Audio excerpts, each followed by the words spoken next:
They should have taken that a couple more times because the one they go with is a little nasally. This meeting is being recorded.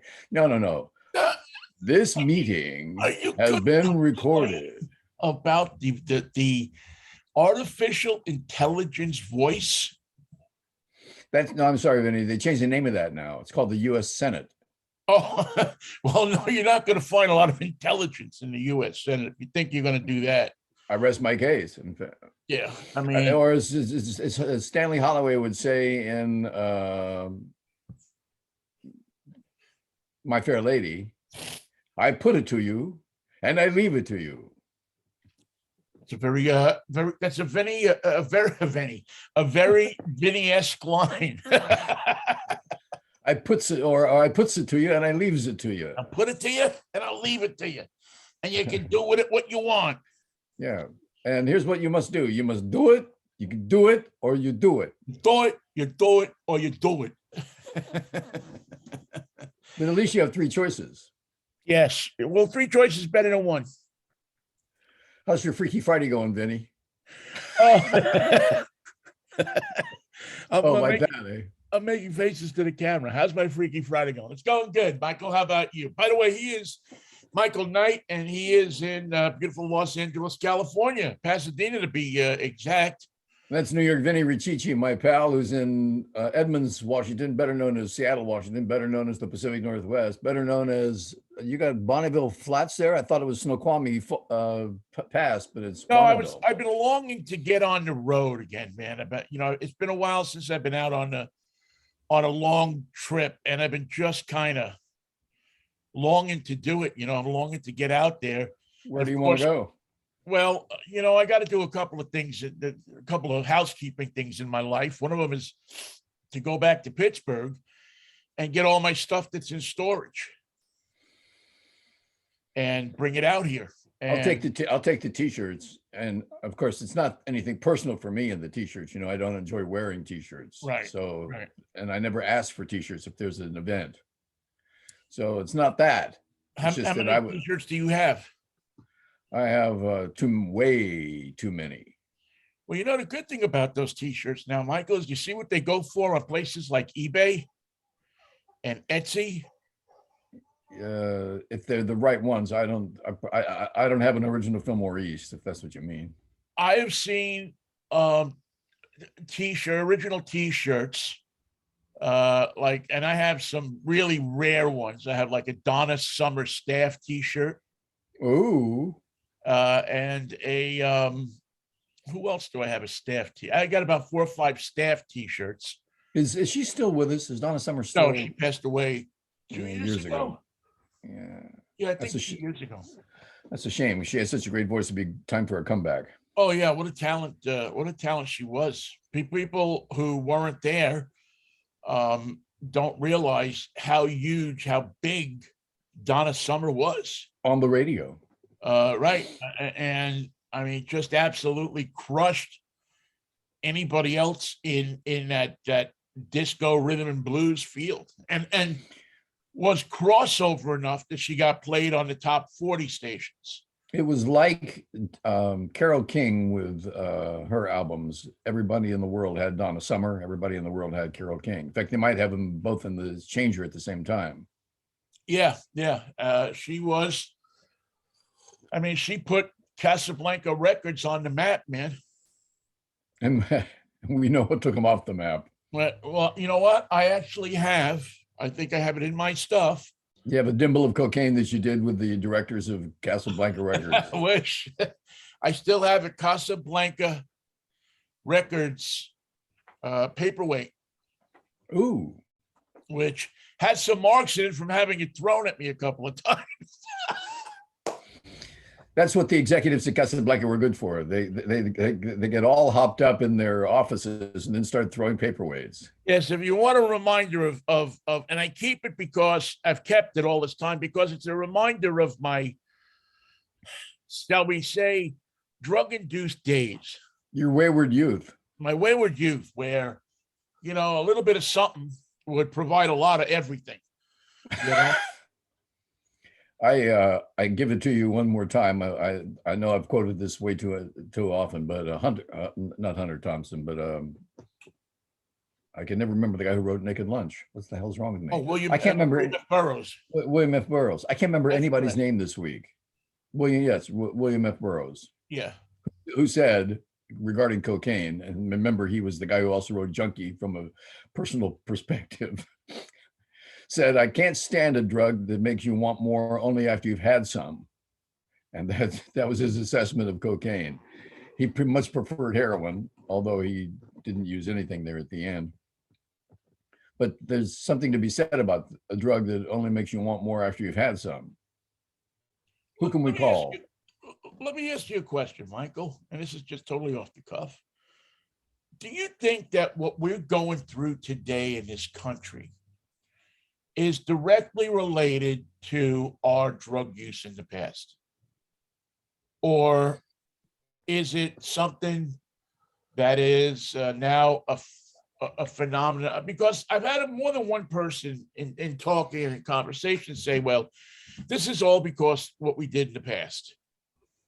Now, some of them will blame it on God, say that God is punishing us. Some of it will blame it on drugs creating an environment where parents didn't care about kids, where they just let them roam around and do what they want. Some say that, throw them around. I'm just, what? I'm too busy getting high. I know what you mean. I do know what you mean. Or is it like I think sometimes, is it just a looseness of rules to where we've now come to the point where we feel like in this country, we don't have to abide by any rules anymore? And why are we fascinated with the fascists who, of course, love rules? They don't like minding the rules. They don't like keeping the rules. They don't like coloring within the lines or maintaining the rules. They just want you to be aware of the rule. Right. Well, because I think that the thought among many in this country, and again, this is just my thought, my idea that nobody else's, is that there are a certain percentage of this people and a growing percentage of these people, of people in the United States, that wish that we would go back to those rules. And that's what the fascism, the people who get out there and extol tighter controls on this, tighter this, I'll tell you what to do, I'll bring you back. That's what they represent. If you notice, it's obviously the Christian right that has aligned with them because they want you to live by their rules. And they want, but keep that in mind. You said that perfectly. They want you to live by their rules. They have no intention themselves of living by it. In fact, the first person that's going to break that rule is who? It's always the vicar, the pastor, the preacher. Yeah. Well, your theory is, I'm sure, probably be borne out with some research, but it doesn't explain one of the leaders of this fascist movement that has no affiliation with drug use whatsoever. Donald Trump could never get the hang of it. Do you want to see Donald Trump when he's high? You do not. You don't want to be around that guy. Do you want him driving after a joint to go to the Safeway? No, you do not. I see. I don't completely buy that he's never done drugs. In the environment he was hanging out in the 70s, there had to be blow. In the 80s in New York, there was more blow roaming around. It was like a Texas pipeline of blow. It was like a sandstorm. So it would be hard for me to believe that Donald Trump never did cocaine, never did amphetamines, never did something to help everybody in New York was doing. He never even did champagne at the reception. Yeah. I wonder if Ron DeSantis is the same way. I doubt it. They all look like they're drinking a little too much energy drink to me. Too much Red Bull and vodka. Yeah. But you listen.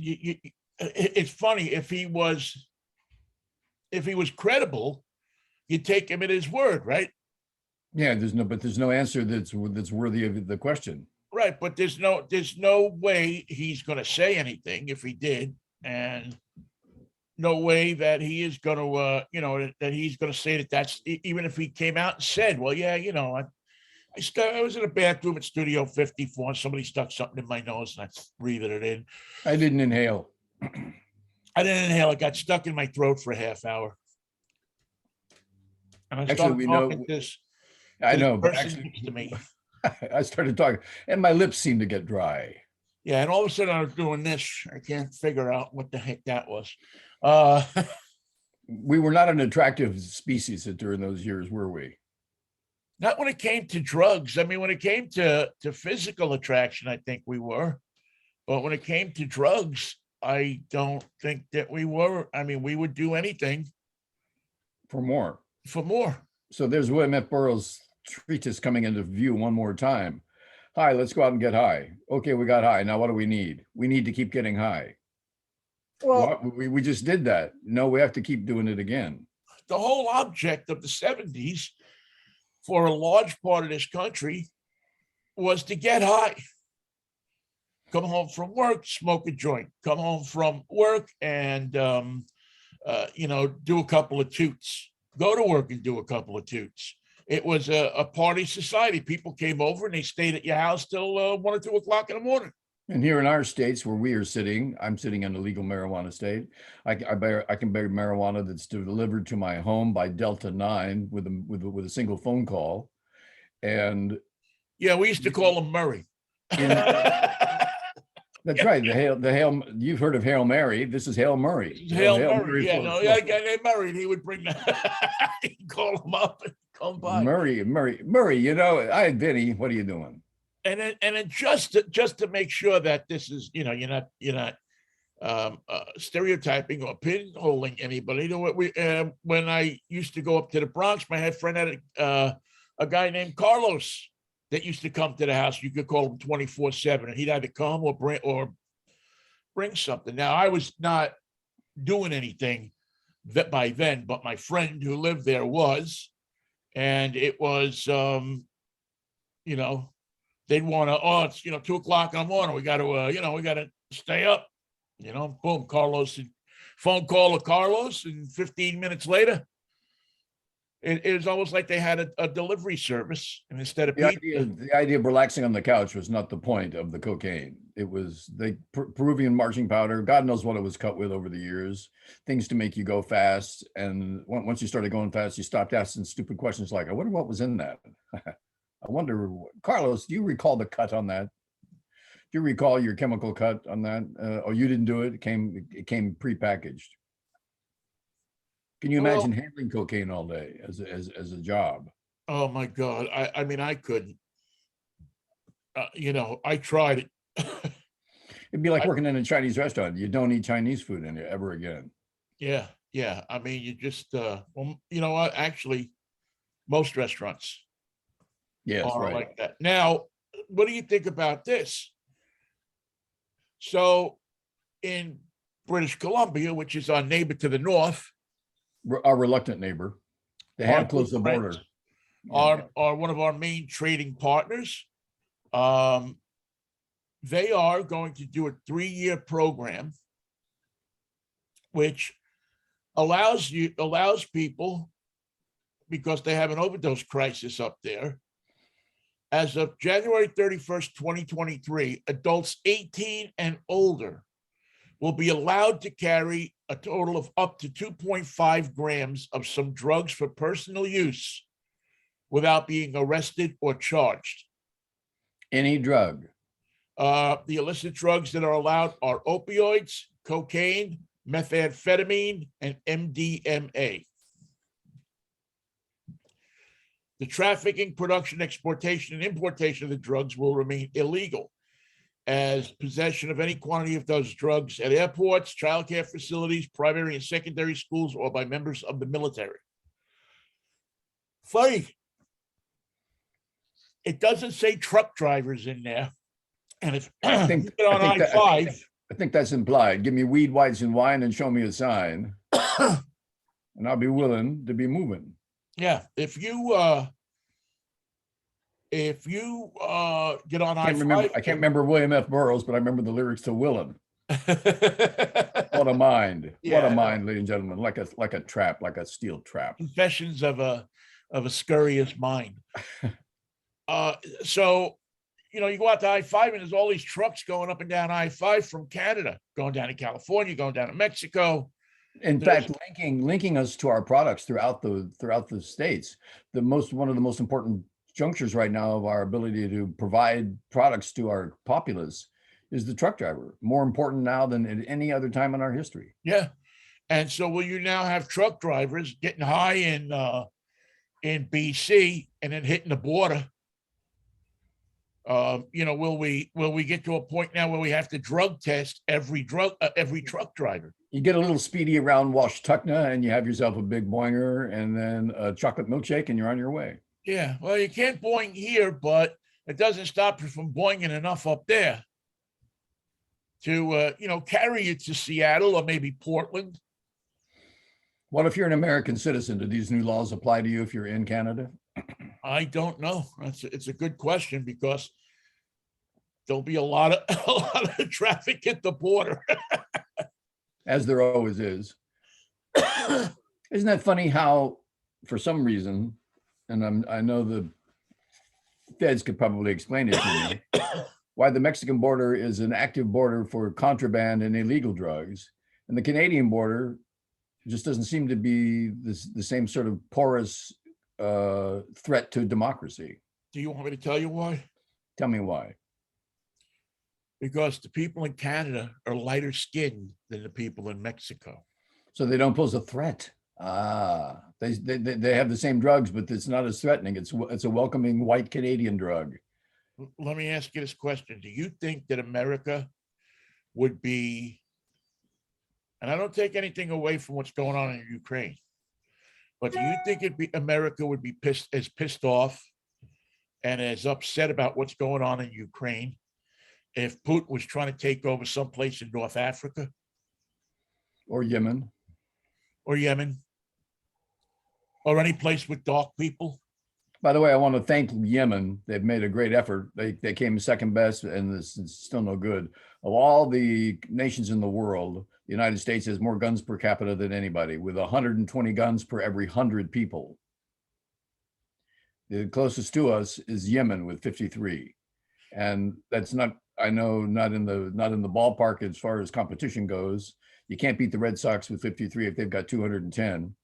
But I want to thank the good Yemen people for making an effort, because I'm sure acquiring guns in Yemen is a lot more difficult than it is here, where you can, on your way to the shooting, you can just pull over, get your AR-15 and be to the shooting on time and still kill your doctor or anybody else at the church that happens to be left around, putting flowers on the altar or whatever they're doing. There's time for you to plan your day, grab a quick lunch, get the gun, and still not be late for the shooting. I mean, that's a great country. That's a nation with prospects and a future. Well, it'll bear some interesting watching. I've never, there was a time in my life when I thought that all drugs should be legal. That, if you want to go and blow your brains out with drugs, it's your right as an individual. If that's the way you want to go. But but it sounds like you have to come to the understanding before you start that you're killing yourself. Yeah. I've always thought that the government should fence off, like, I don't know, Wyoming. Spolpakia. Yeah. And say to people, listen, if you want to be a junkie, if you want to be whatever you want to be, if you want to do drugs all day. Cowboy junkies. There's a name that's never been used. There you go. Yeah. Pack your stuff, move your ass to our drug facility, which is the state of Wyoming. And we'll give you a bed, 3 squares a day. And some advice. Don't go. Give you all the dope you want. When you get high on the free Wyoming dope, don't wander around outside the limits of your domicile, because we got bears, mountain lions, and a variety of other animals that will, for sport, hunt you down. Right, and they're not on dope. No, they're straight as the day they were born. Right. None of them are doing dope unless they eat one of you.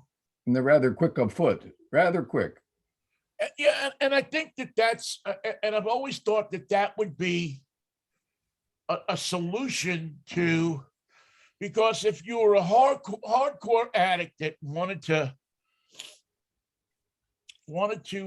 rob people and beat people and kill people to get a fix, and you were that attracted to it, you would probably just go, right? I mean, you get a bus ticket, you get there somehow. Wouldn't that be a great series? It's just called Wyoming, and it's the druggies that have been imported into town that have never been in the cold, don't know how to walk in the snow, don't know how to use a gun, don't know how to stay away from a bear, and the locals who still ride horses and carry, rifles in their pick 'em up trucks, coming to grips with a completely new version of humanity. The drug-addled, crazy people from Seattle, LA, and New York are now in Wyoming without even a warm jacket. Well, I And think you give them a warm jacket. I think you give them what they need to live.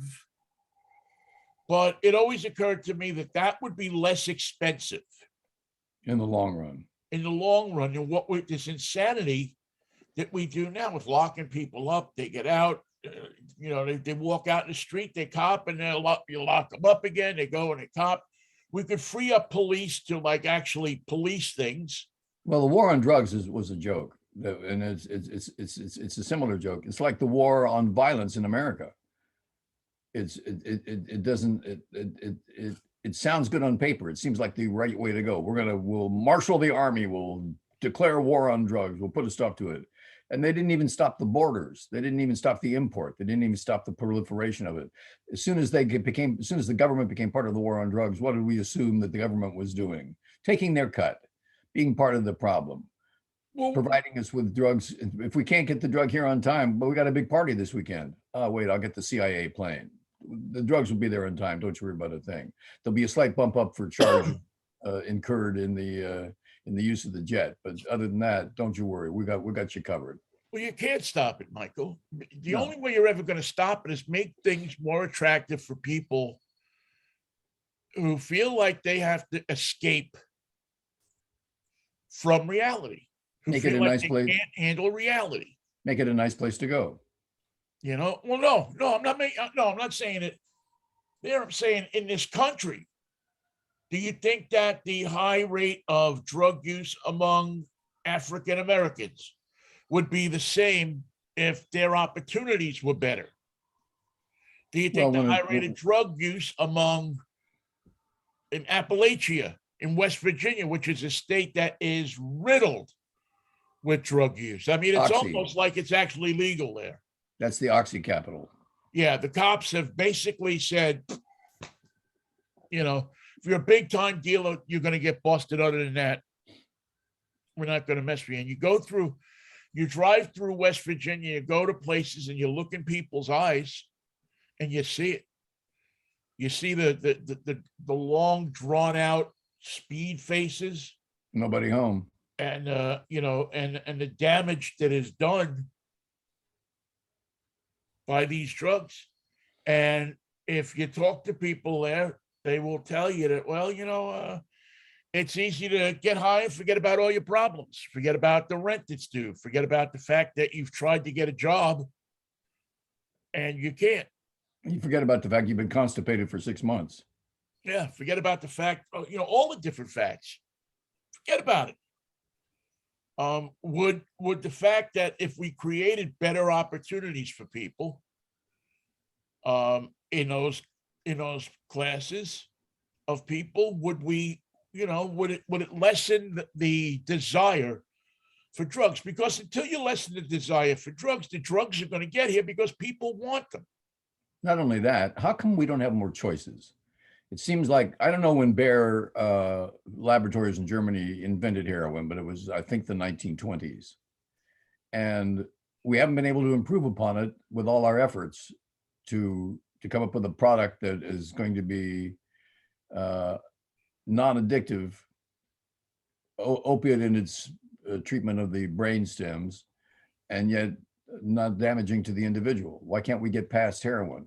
It seems we always come back to it. Fentanyl, what is fentanyl? Heroin times 20. Yeah. What about all the other drugs? Well, for everything that we've done with drug research and drug development, nothing works on the stem much like an opiate. The opiate's the one we always come back to, always, and it grows Yeah. in the ground right there behind you in Afghanistan. Yeah. Yeah. It's because there's just nothing as effective on earth Nope, in there should relieving be. pain. It doesn't, and there's nothing innocent about it. It's an insidious drug that begins to work on the human in two ways immediately even on the first use. One, it is a painkiller, but two, it is a dependent painkiller. It trains the brain that it can't live, it can't exist, and it can't procreate and become part of society without more of that. Yeah, we'll be right there to the meeting, but the meeting starts in 5 minutes. I know, but I'm conducting a national search for more fentanyl, and I'll be right with you. Yeah. Yeah. Yeah. It's so true. And listen, the drug companies, the doctors, they know this and they push it on people. Not so much anymore. I think that the tide has turned on that, but you can still get it if you want it. Well, a friend of mine, and Dr. Greg Adamson, is a orthopedic surgeon. He fixes people with serious sports related injuries, and all his patients, every single one of them, leaves the hospital with a bottle of Oxy or something similar. So he warns them, and he warned me, although I didn't listen, that the effect is not immediately recognized as a threat. It is insidious. It's quietly, but every time you think you skated on this one. Well, are you hooked on that stuff? You've been on it for a couple months. No, not me. But the answer is, yeah, from day one, I've been hooked on this stuff, just like everybody else who takes it. Nobody gets out. Nobody gets a cakewalk. Nobody gets a free ride. Nobody gets past the oxy problem. Nobody, because the first thing it does is it trains your brain, and then that's it. You're not involved. You as a person don't exist anymore. Thus the long face, the faraway look in the eyes. Yeah, because the brainstem and the operating center of your body is not thinking about lunch. Not anymore. That's over. That was before your surgery. And since your surgery, what have you been thinking about? Pill maintenance. How many you got? How many will it go? How many days is that? Well, how many days will I acquire another bottle before we reach that weird period where I had a problem with pills and I went cold turkey. It took me 2 weeks. Yeah. I didn't even sleep. And that was from post-surgery problems. Surgery. Yep. Yeah. It made a difference. It is so hard to get off that stuff. It's hard to get off any drug really, but I watched a lot of television, but I didn't do any sleeping. No appetite, no sleeping, and no relation to the real world for about 2 weeks. And then, then you get the guy you see before you. This is the end result. This is the best I can do. Then you come back and you go, wait a second. I feel like Jeff Beck. Why is Jeff Beck doing an album with Johnny Depp? Johnny Depp can't sing and he can barely play 3 chords on the guitar. He has no business hanging with Jeff Beck. They can have fun. They can get together and have fentanyl after the concert. But let me tell you, Jeff Beck is one of the premier guitarists of our time. And Johnny Depp, for all your talent, you are not a premier guitarist of our time. And if you had any ego at all whatsoever, any ability to judge your own worth up against a genius, you would not be in the same picture as this guy. Yeah. You would not do this. Like me going out and playing the second set of drums with Ringo Starr. I may as well. And you want to go on first. And now Johnny Depp with his helper, Jeff Beck. Well, I mean, it shows you that if you are a star, you can do as many things as you want to do. Whether you do them good or not is a whole different story. There's how many thousands of franchises named after a star there lying in the waste of landfills with Planet Hollywood. all these different stars that thought, well, I can run a restaurant. I can, do this. I can do that. I can, from Kenny Rogers to Sylvester Stallone. I mean, it's a way to maybe extend your brand. Yeah, I guess, yeah, your brand, or extend your popularity to people. Come on into Jimmy Dean's sausage. He was one of the first, really, when you think about it. That's right. See the Jimmy, USA in your Chevrolet, just endorsements would identify you with a product. Yeah. I mean, Milton Berle with Texaco. But they had the singing guys, the singing Texaco men. Right. That made the difference. They clean your window, Vinny. They clean your window. Yeah, I know, Michael. Listen, I've said to you a million times that, we should open up a gas station where people super service. Although now you'd have to charge $10 a gallon. But still, you don't have to check your transmission fluid. Somebody will. Yeah, and the air in your tires. Well, which is the most important thing for gasoline economy. Although they do it in Oregon and in New Jersey, and it seems to. I mean, they don't. The problem with Oregon and New Jersey is they have the opportunity to do it. I mean, they got the guy there, and he's pumping the gas anyway. But invariably, the guy in Oregon puts the nozzle in your car, takes your credit card, does the thing, and then that's all you get. That's it. He goes back in the booth and stays there until until it clicks, and or else he comes to the car as you're trying to pump the gas and says, "Hi, where are you from?" Yeah, I'm from New Hampshire. I could tell. We don't do it that way in Oregon. Yeah, one of the ways is there to do it. We do it just like that, except I do it. There you go. That's how we do it in Oregon. That's the difference. You pull the thing in instead of me. Yep. Well, if I was stuck there and I was doing that, if I was in Oregon and I was pumping gas at a gas station, I would at least have the squeegee, and clean people's windows, because I am sure that you would bang out $100 a day in tips. And think how good you'd be with that squeegee. You could really wield it like a surgical weapon. I'm still really good with a squeegee, and it's been years since I've done it, on every car that came in a driveway. But now, do you wipe the edge of the squeegee after each swipe? Water from dripping? Streaks. If you don't want streaks, you must do it. And I learned that from watching the pros who used to do it with my parents' car. Yeah, I mean, and it's entertainment. Who can have their windows squeegeed without following every swipe, without being right there for every swipe? You're right there with them. Yeah, exactly. Now today, people are just looking at their phones when they pull into a gas station.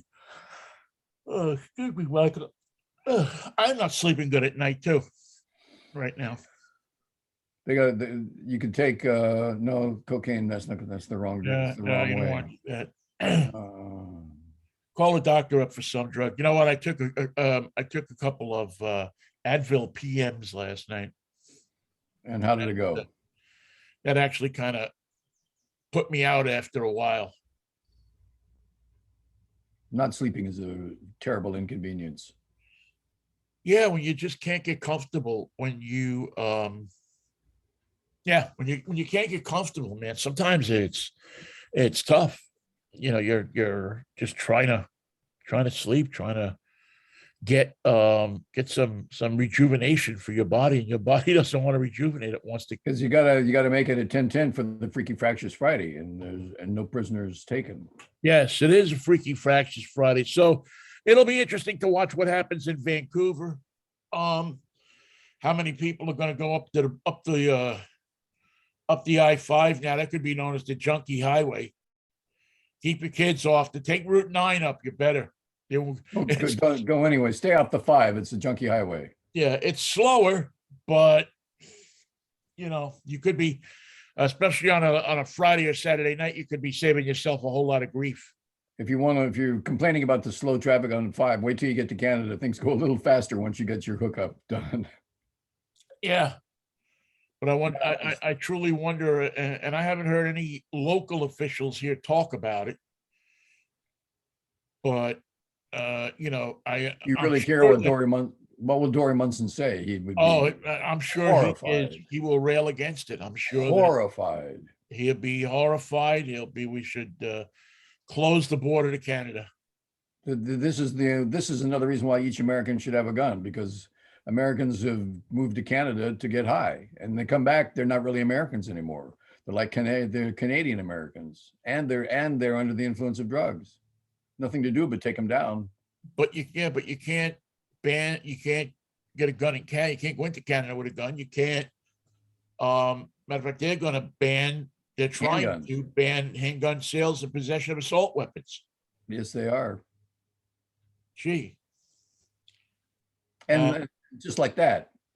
And they don't have the problem up there that we do. No one called the prime minister a lackey of the limp left. Well, I think some did. I mean, I think there's a core of people, because it started with the masks and the vaccinations And the Canadian truck drivers. Right. Right. Those are the people I'm talking about. With that, they didn't want to wear masks and they didn't want to get vaccinated, and they were pissed off when they told them, "Well, if you don't want to do that, you can't go to work." So really, you've settled the matter for yourself. Why call me? You've settled this matter. Yeah. And now there's a thought. In New York City, several thousand people were fired.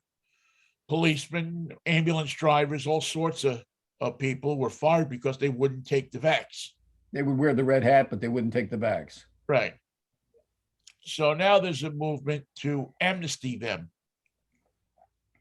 to say, okay, this is over. You want to come back to work. Not without a fine. And I think that because they need people, they're so shorthanded, that this is actually going to probably pass there, and they're probably going to do it. I'm all for putting it all behind us, but if what we're doing is welcoming that mindset and saying what you thought was right, what you did was right, what the whole idea behind your movement was just what you should have been doing all along, that's something I can't condone. I think we have to say what you did was wrong. How you did it was wrong. You endangered yourself, your family, and everyone around you. You endangered all the people you were supposed to be responding to. You did it willfully. You did it in an offensive, illegal way, and you shouldn't be rewarded for that. Yeah, you should be penalized. Period. Yeah, I think that there's something to that, a lot to it. That, again, we go back to where we started, right? The rules. Yeah, the rules. We have now in this country, we are people who no longer want to go by the rules. What they used to say, the rules are made to be broken, question authority, all of that kind of stuff.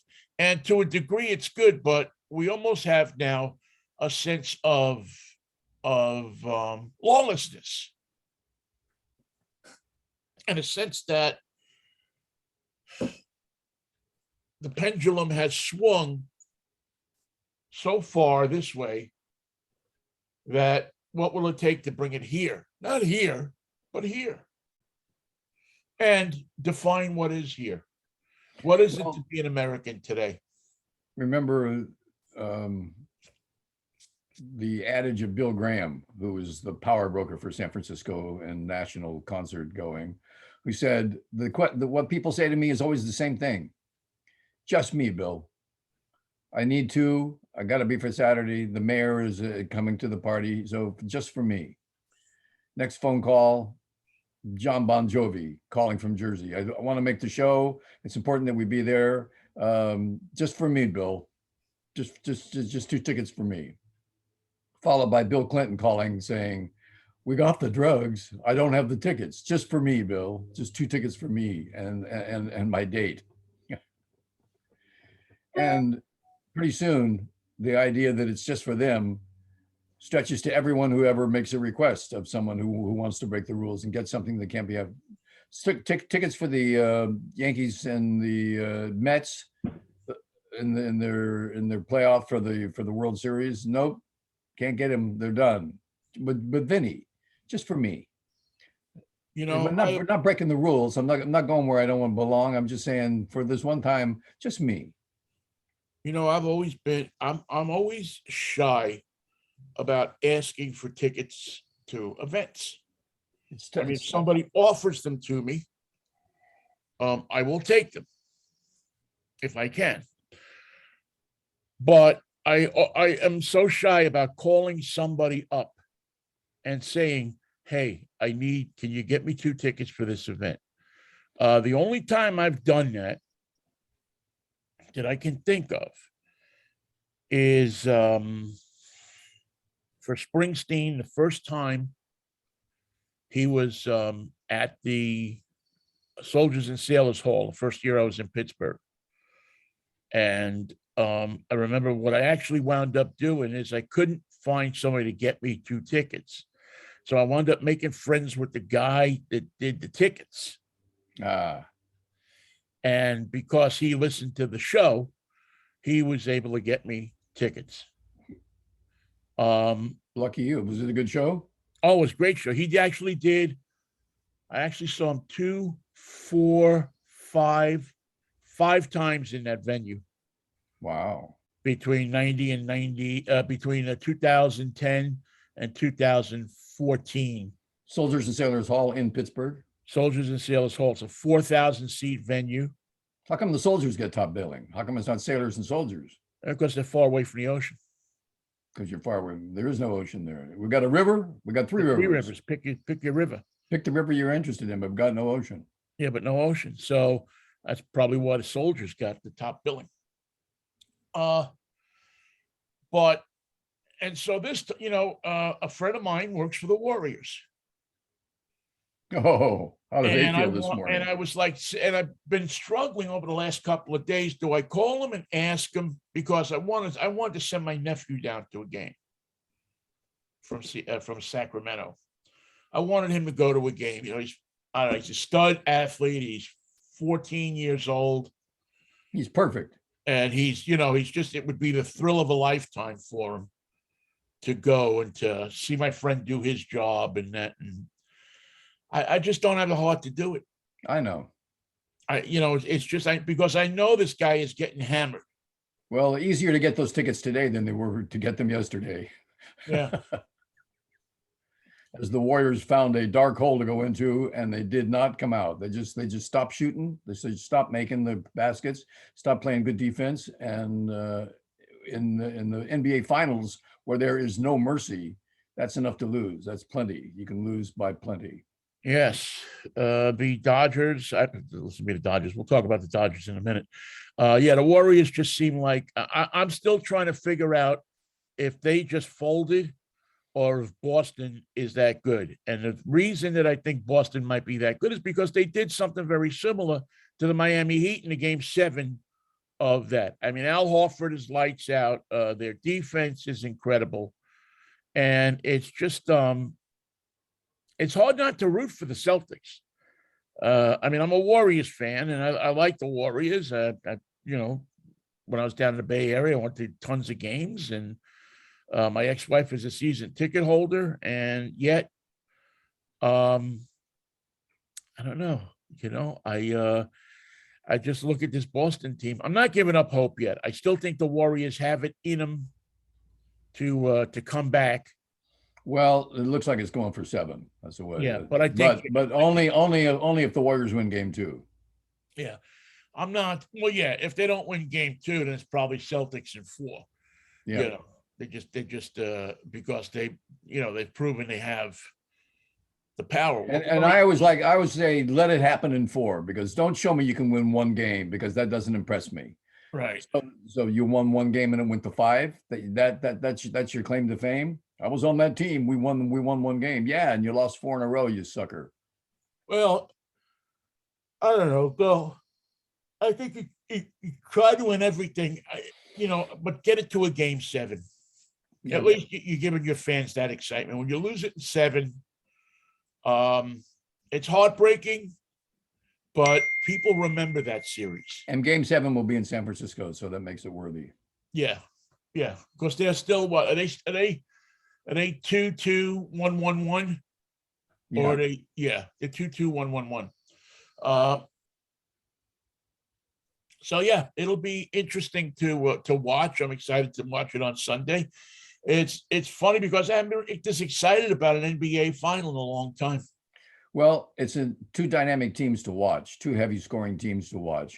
And although the Warriors seem to have the stars, the Boston team has the workaholics, and their ability to maintain a level of scoring, they couldn't be stopped.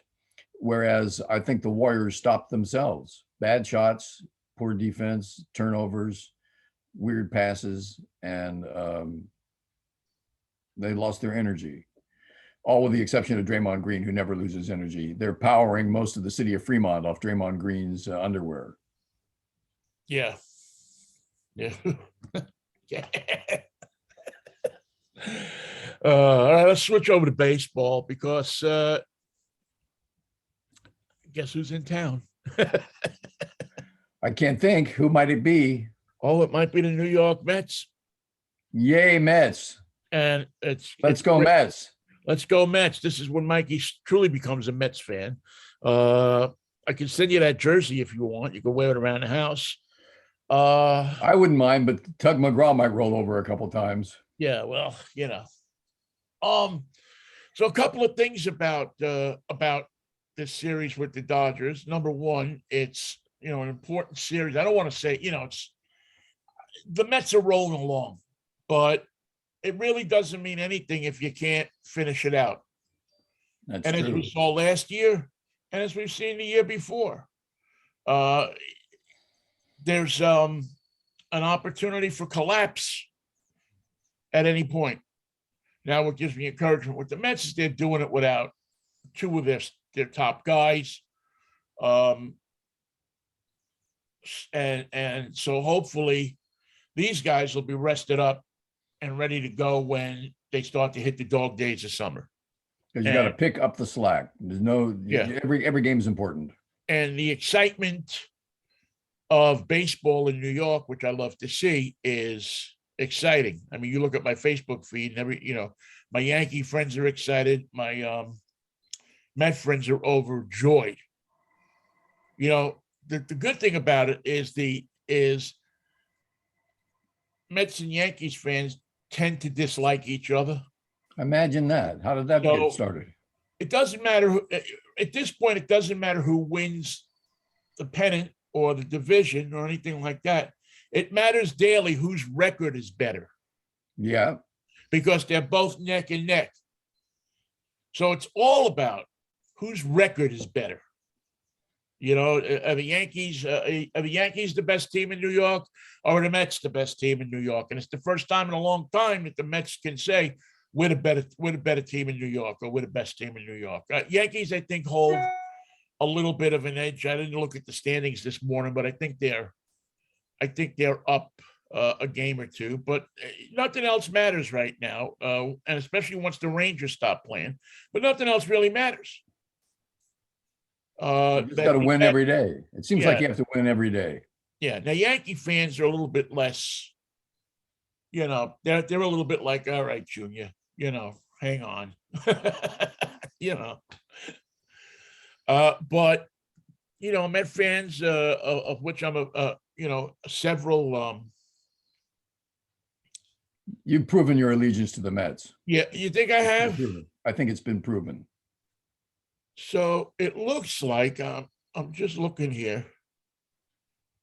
Looks like that Joe Girardi has been fired. Really? That was quick. That was weird. Well, it says they're going to discuss the Girardi dismissal. Well, discuss whether there'll be one? No, I don't think they would do that. Yeah, they did it yesterday. They said goodbye to Joe Girardi. I didn't know that. I didn't check ESPN this morning because I didn't want to see what they said about the Warriors.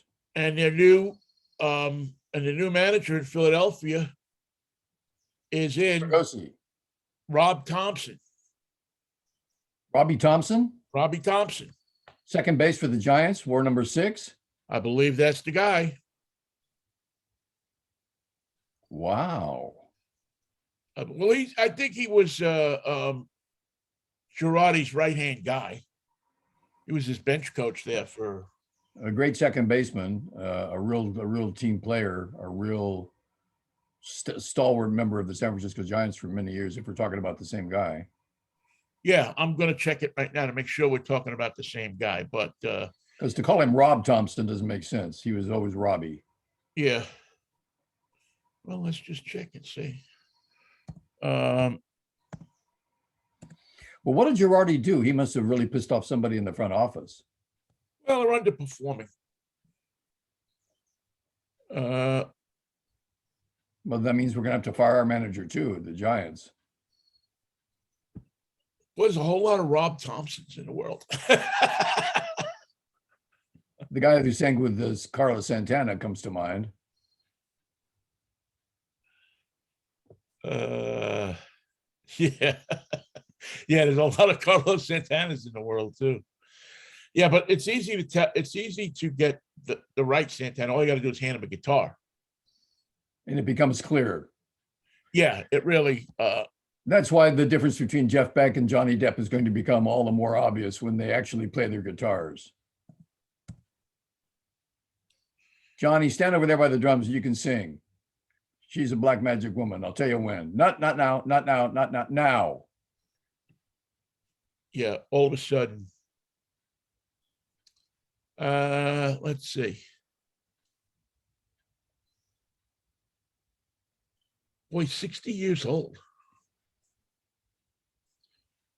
Rob Thompson. Robbie Thompson. Yeah, I mean, I'm looking at Robbie Thompson to see if it's the same guy.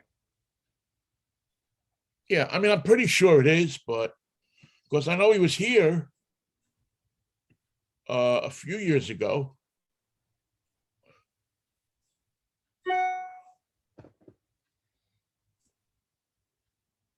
Yeah, he was here, I think, up until Girardi took that job.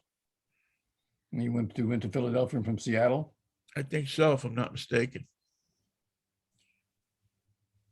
Well, congratulations to him. All right. The reason I brought up the Mets, that was, by the way, our breaking news segment. It broke last night, but a couple of things about the Mets and the Dodgers. Number one, tonight is going to be something that is so interesting to me and so fascinating to me and a long time due. And that is, it is Pride Night for the Dodgers tonight. And they will, for all of you people who criticize critical race theory, the Dodgers tonight will do something that is long overdue. And that is, they will honor a player named Glenn Burke. I remember him. Remember Glenn Burke? Yes. Played for the A's. Well, he never really played for the A's, but he played for the Dodgers. He was behind that outfield of Monday, and he was like the fourth outfielder there in the set. I guess it was late 70s, early 80s, and played for Tommy Lasorda. And a lot of people love the guy. As a matter of fact, a great article in the New York Times today by Scott Miller, who used to be up here. He's credited with inventing the high five in baseball. Really? The first time anybody had seen it, Glenn hit a home run and high-fived Dusty Baker. Going around third? No, I think he was, him and Baker were teammates. And Burke, who was a showman, put up his hand, and Dusty put up his hand, and that was that. History was made. And then people started doing the high five, and now everybody does it. So the Dodgers are gonna honor him tonight. I'm bringing his whole remaining family. He died of AIDS back in the 80s sometime, and this is when you never. I mean, how many shows did we have where, and I remember talking about this back in 95 when he died. How many shows did we do where the magic button or the magic thing to get the phones to light up is what'll it be like when a game, when somebody who plays baseball, usually baseball or football, admits that he's gay? And if you don't like, if you don't like it, consider the fact that if 20% of the population is gay, 20% of the baseball players are gay. Period. It's not telling you. Right. Or whatever, whatever the figure was. And if you wanted to hear a great hour of homophobia, there you go. Welcome to radio. Just push the button and let it rip. And I remember arguing, why should it make a difference? If a guy can hit, if a guy can pitch, if he can help my team. Believe me, you make a deal with any devil if somebody helps your team. Yeah. But this guy he was with the Dodgers. Tommy Lasorda who oddly enough, his oldest son was gay and passed away, I think in the 80s, late 80s sometime. And it was horrible. As a matter of fact, you'll remember this name, Al Campanis. Yes. Brought him into his office and said, we'll give you $75,000 if you get married to a woman, or if you get married. And Burke famously looked him in the face and said, to a woman, which at the time was unheard of. Right. So they, Al Campana is always sensitive to the issue. Yeah, it was Dusty Baker, Reggie Smith, and Rick Monday with that outfield. And anyway, so after that, the Dodgers said that, after they went to the World Series in, what was it, 76, right? Was the first time they'd been there in a long time. And the Dodgers shipped him to Oakland for Bill North. Whoa. That's a hell of a trade. Yeah. And it was the worst thing that could have happened to him, because the manager everybody loves to love, Billy Martin, hated him. Called him a name when he showed up in the clubhouse. Martin couldn't, Martin had, he wasn't going to have one of those play for him. So he finally quit and got into drugs and went to jail for a while and died of complications from AIDS. Happy story, happy ending, just like all the stories in baseball. And the Dodgers tonight will pay tribute to him. The A's paid tribute to him years ago, but tonight the Dodgers will do it. And I bring what does it say about Tommy Lasorda and Billy Martin? Let's see. As concerning the old way that baseball used to do things. Okay, the issue, of course, was that Dodgers management had figured out Burke was gay. He quietly told a few teammates, but wouldn't come out publicly with his sexuality until 1982. Complicating matters was the fact that Burke was close friends with Tommy Lasorda Jr., who was the son of the Dodgers manager. Lasorda Jr., who was known by many as Spunky, was also gay and died of AIDS complications in 1991, though his father publicly denied his son's sexuality and the cause of his death. While some wondered, there was never an indication that he and Burke were more than friends. So maybe there was some understanding there from Lasorda. Not much. But with Campanis going around, and it brought him back to the Bay Area with the trade with Billy Martin. Claudel Washington had said before he died that Martin introduced Burke to the team with a homophobic slur. The team sent Burke to AAA, and he decided he had had enough. And why did the A's lost Billy North, who was a great player? Yeah. Well, because if you have a manager that doesn't want to play the guy, he's not going to play him. What are you going to do? And don't forget, at that time, Billy held all power in that franchise. Billy Ball.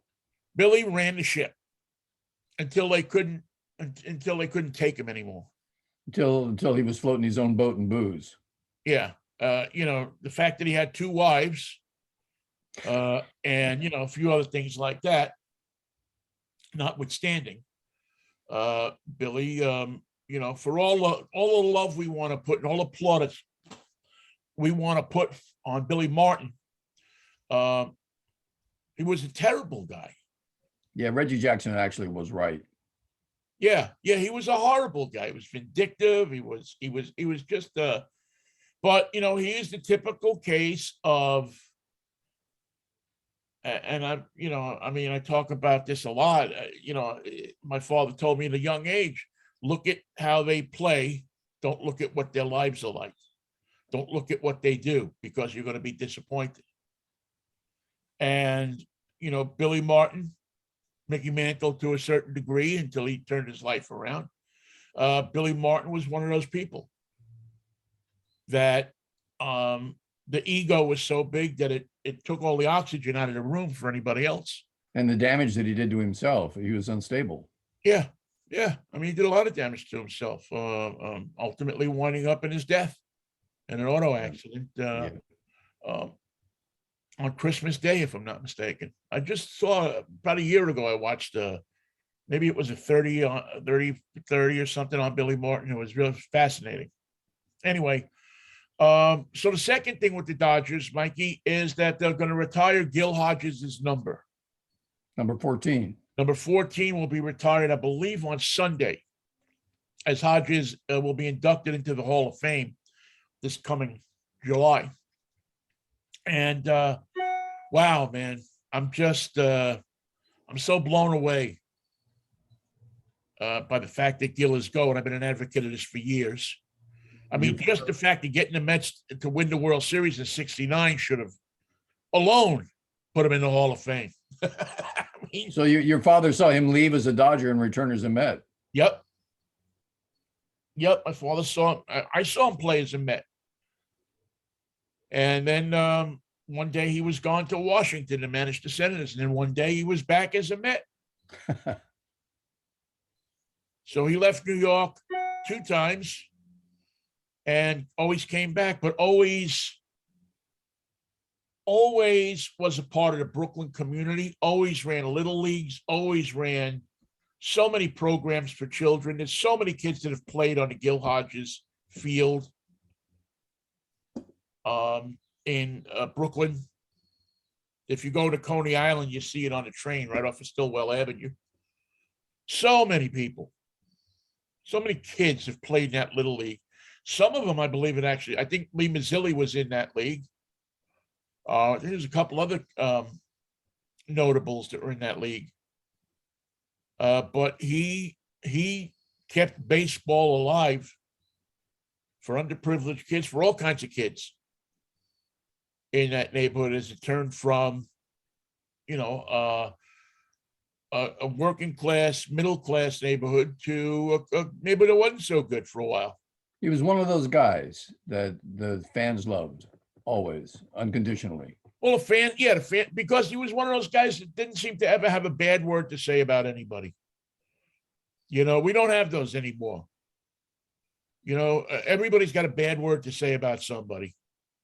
You go back, and now we're not only does everybody have a bad word to say about everybody, but we leave it in places where it can be seen years later. Yeah.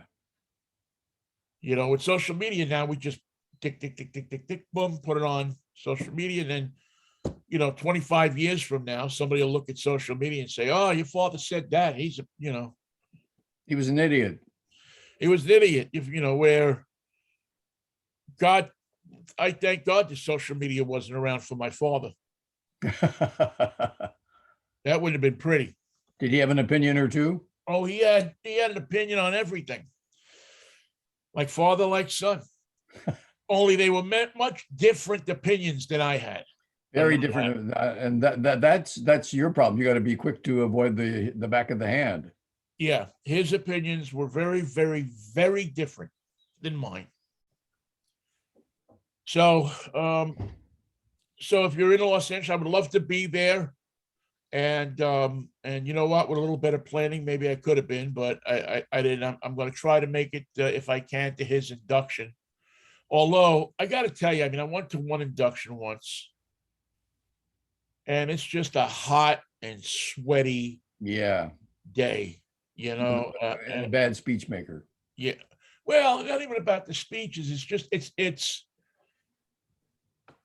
I don't know. The town gets crowded. I like Cooperstown when it's not that crowded. I like Cooperstown when I guess I've grown out of the crowd. Yeah, you're out of the demo. I'm not into huge crowds as much anymore. And maybe that's something I gotta fix, among many things that I have to fix about my life. You don't have to worry about the crowds. Here at Dodger Stadium, there's no crowd till the third inning anyway, so you could be there for the pregame ceremony, and then of course you'd have to stay for the Met game. Yeah, I would do that. Yes, I would do that.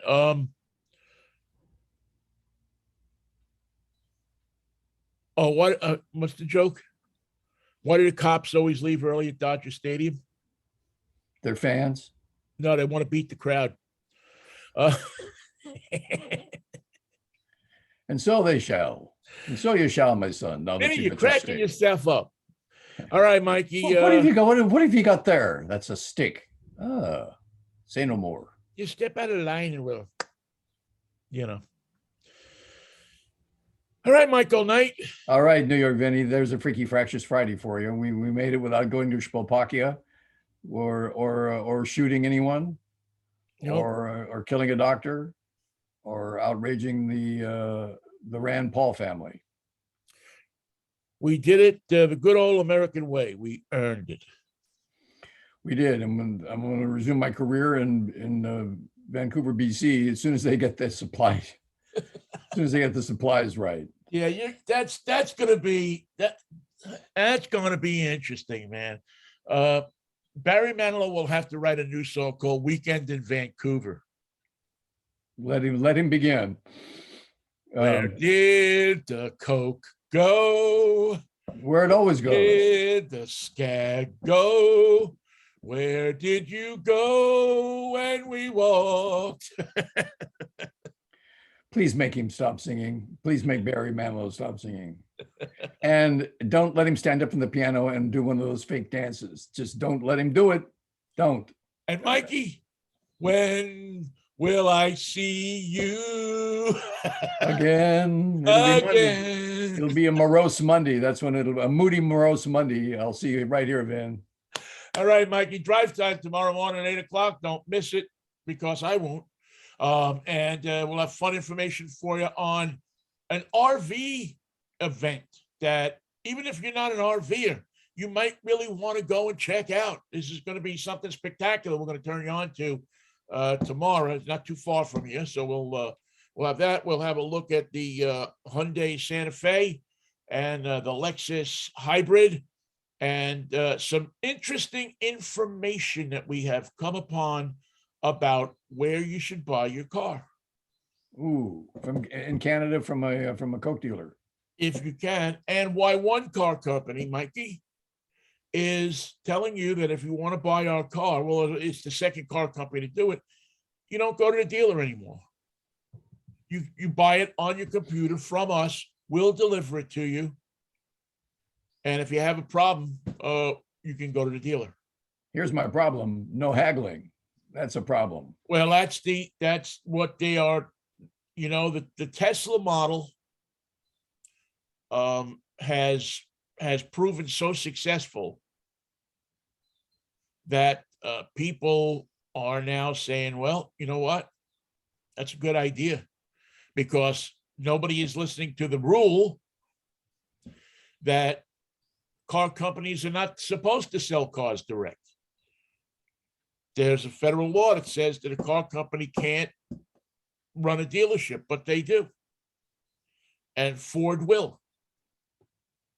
And it will bust up these different state laws that say that because, and the car dealers really have nothing to do with to blame themselves, because, listen, what's everybody's worst nightmare?